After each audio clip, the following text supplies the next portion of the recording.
مولانا ابراہیم سعید کے بیانات کے لیے ابراہیم سعید آفیشل کو سبسکرائب کریں۔ اعوذ باللہ من الشیطان الرجیم، بسم اللہ الرحمن الرحیم۔ سب سے پہلے آپ تمام ساتھیوں کو السلام علیکم ورحمۃ اللہ وبرکاتہ۔ آج سے انشاءاللہ ہم نماز میں پڑھے جانے والے کلمات اور الفاظ کا ترجمہ اور ترجمے کے ساتھ ساتھ ان کلمات اور الفاظ کی مختصر انداز میں تشریح اور اس کے ساتھ ساتھ نماز کے متعلق جو موٹے موٹے مسائل ہیں ان پر گفتگو کریں گے، تاکہ آپ بھائیوں کو بھی نماز میں پڑھے جانے والے جو کلمات ہیں، الفاظ ہیں، ان کا ترجمہ معلوم ہو جائے اور ساتھ ساتھ نماز کے متعلق جو موٹے مسائل ہیں ان پر بھی آگاہی حاصل ہو جائے۔ تو یاد رکھیں، سب سے پہلے نمازی کے لیے نماز ادا کرنے کے لیے جو کام کرنا ہے وہ وضو کا کرنا ہے، کیونکہ بغیر وضو کے نماز ادا نہیں ہو سکتی، جیسے کہ قرآن کریم کے اندر موجود ہیں، یا ایھا الذین آمنوا اذا قمتم الی الصلاۃ۔ اب اسی آیت کریمہ میں اللہ کریم نے وضو کے متعلق 4 فرائض ذکر کیے۔ نمبر 1 منہ کا دہنا، نمبر 2 دونوں ہاتھوں کو کہنیوں سمیت دھونا،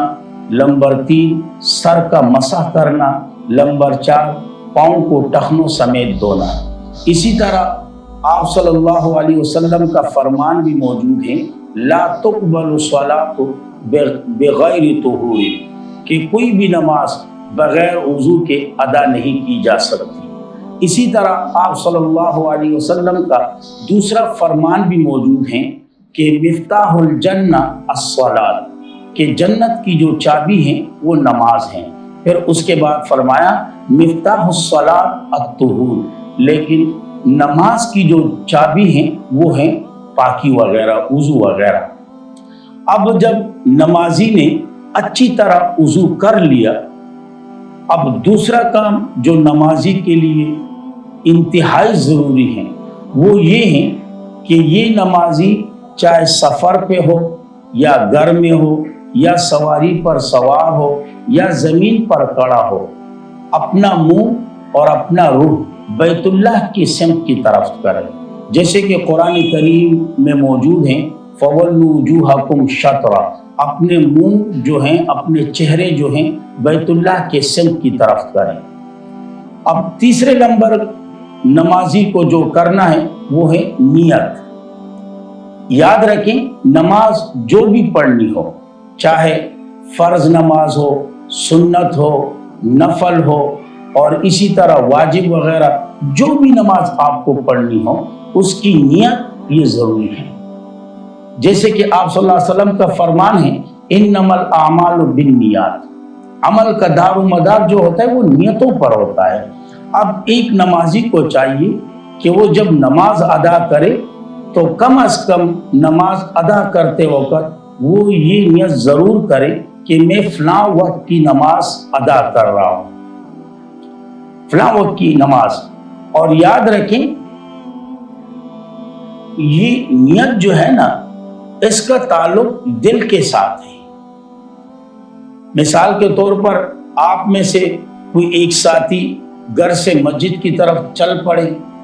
اب لازمی بات ہے یہ چلنا اسی کا نام نیت ہے، اور پھر لازمی بات ہے جب وہ مسجد کی طرف چل پڑے ہیں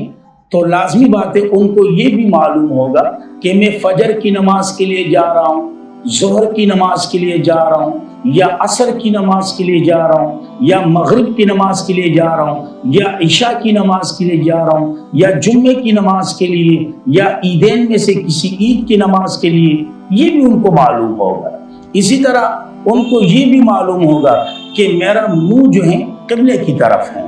اور ان کو یہ بھی پتا ہوگا کہ میں باجماعت نماز ادا کر رہا ہوں یا تنہا نماز ادا کر رہا ہوں۔ بس اسی کا نام نیت ہے۔ ہاں، اب اگر کوئی بندہ ذرا شکی مزاج کا ہو اور وہ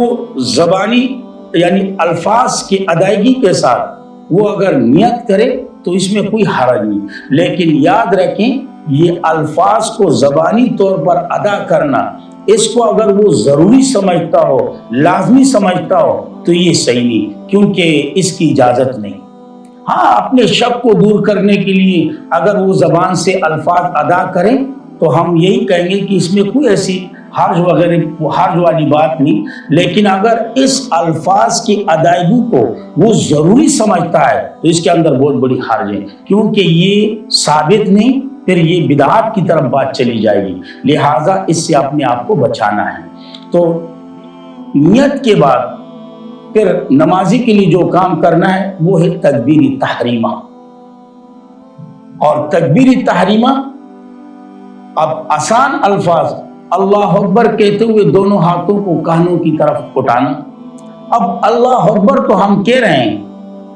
لیکن اس کا معنی کیا ہے، اس کو سمجھنے کے لیے انشاءاللہ کل ہم